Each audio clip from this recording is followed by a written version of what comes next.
বরবটি ভাজি করব চিংড়ি মাছ দিয়ে।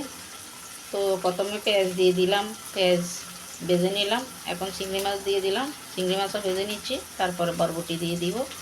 আমরা যতই মাছ মাংস খাই, সবজি না হলে আমাদের ভালো লাগে না। আর সবজি খাওয়াটা আমাদের শরীরের জন্য খুবই দরকারি। তাই মাঝে মাঝে, মাঝে মাঝে না, প্রতিদিনই কিছু না কিছু শাকসবজি খাওয়া আমাদের প্রয়োজন। তো সিম দিয়ে দিলাম, সিম নেড়ে চেড়ে আগে কতক্ষণ কমিয়ে নিলাম। এরপরে এখন লবণ, হলুদ, মরিচ, জিরা গুঁড়া সব দিয়ে কষিয়ে নিচ্ছি। তারপরে ধনেপাতা দিব।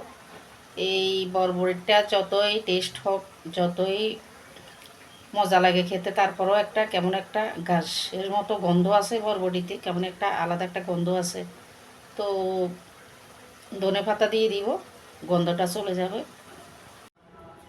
হয়ে গেল চিংড়ি মাছ দিয়ে বরবটি ভাজি। তো আজকে পর্যন্তই, সবাই ভালো থাকুন।